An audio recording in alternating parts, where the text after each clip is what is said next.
Praise the Lord. Mathai എഴുതിയ സുവിശേഷം അധ്യായം 8. അവൻ മലയിൽ നിന്ന് ഇറങ്ങി വന്നാറെ വളരെ പുരുഷാരം അവനെ പിന്തുടർന്നു.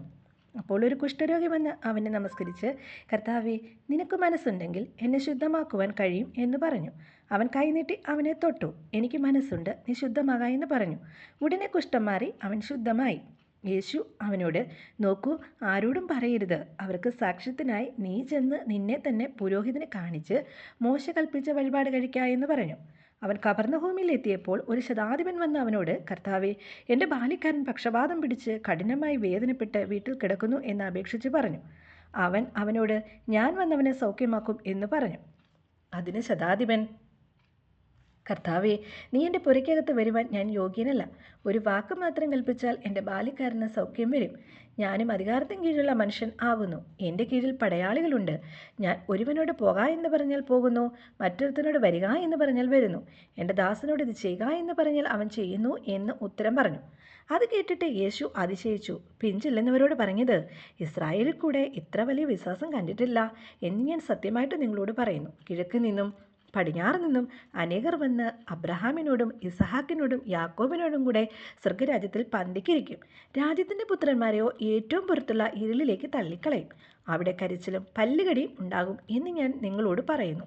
പിന്നെ യേശു ശതാധിപനോട്, പോകാ, നീ വിശ്വസിച്ചതുപോലെ നിനക്ക് ഭവിക്കട്ടെ എന്ന് പറഞ്ഞു. ആ നാഴികയിൽ തന്നെ അവൻ്റെ ബാല്യക്കാരന് സൗഖ്യം വന്നു. യേശു പത്രോസിൻ്റെ വീട്ടിൽ വന്നാറെ അവൻ്റെ അമ്മാവിയമ്മ പനി പിടിച്ച് കിടക്കുന്നത് കണ്ടു. അവൻ അവളുടെ കൈ തൊട്ടു. പനി അവളെ വിട്ടു.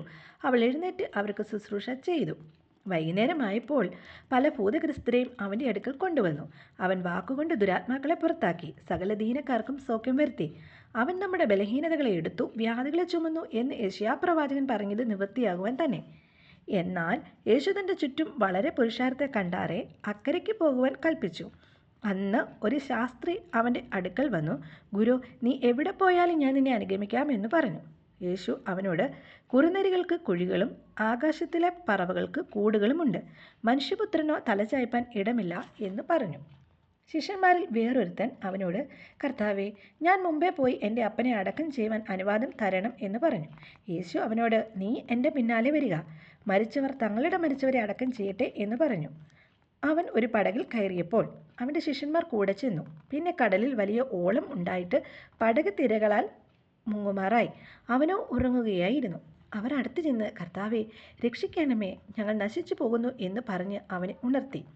അവൻ അവരോട്, അല്പവിശ്വാസികളെ, നിങ്ങൾ ഭീരുക്കൾ ആകുവാൻ എന്ത് എന്ന് പറഞ്ഞ ശേഷം എഴുന്നേറ്റ് കാറ്റിനെയും കടലിനെയും ശാസിച്ചപ്പോൾ വലിയ ശാന്തതയുണ്ടായി. എന്നാറെ ആ മനുഷ്യർ അതിശയിച്ചു. ഇവൻ എങ്ങനെയുള്ളവൻ, കാറ്റും കടലും കൂടെ ഇവനെ അനുസരിക്കുന്നുവല്ലോ എന്ന് പറഞ്ഞു. അവൻ അക്കരെ ഗദനേരുടെ ദേശത്ത് എത്തിയാറെ 2 ഭൂതഗ്രസ്തർ ശവക്കല്ലറകളിൽ നിന്ന് പുറപ്പെട്ട് അവന് എതിരെ വന്നു. അവർ അത്യുഗ്രന്മാർ ആയിരുന്നതുകൊണ്ട് ആർക്കും ആ വഴി നടന്നുകൂടാഞ്ഞു. അവർ നിലവിളിച്ചു, ദൈവപുത്ര, ഞങ്ങൾക്കും നിനക്കും തമ്മിൽ എന്ത്? സമയത്തിനു മുമ്പേ ഞങ്ങളെ ദണ്ഡിപ്പിപ്പാൻ ഇവിടെ വന്നുവോ എന്ന് പറഞ്ഞു. അവർക്കകലെ ഒരു വലിയ പന്നിക്കൂട്ടം മേഞ്ഞുകൊണ്ടിരുന്നു. ഭൂതങ്ങൾ അവനോട്, ഞങ്ങളെ പുറത്താക്കുന്നു എങ്കിൽ പന്നിക്കൂട്ടത്തിലേക്ക് അയക്കണം എന്ന് അപേക്ഷിച്ചു. പോയിക്കൊള്ളുവിൻ എന്ന് അവൻ അവരോട് പറഞ്ഞു. അവർ പുറപ്പെട്ട് പന്നിക്കൂട്ടങ്ങളിലേക്ക് ചെന്നു. ആ കൂട്ടം എല്ലാം കടും തൂക്കത്തോടെ കടലിലേക്ക് പാഞ്ഞ് വെള്ളത്തിൽ മുങ്ങിച്ചത്തു. മേയ്ക്കുന്നവർ ഓടി പട്ടണത്തിൽ ചെന്ന് സകലവും ഭൂതഗ്രസ്തരുടെ വസ്തുതയും അറിയിച്ചു. ഉടനെ പട്ടണം എല്ലാം പുറപ്പെട്ട് യേശുവിന് എതിരെ ചെന്നു. അവനെ കണ്ടാറെ തങ്ങളുടെ അതിർ വിട്ടുപോകണമെന്ന് അപേക്ഷിച്ചു. ആമേൻ.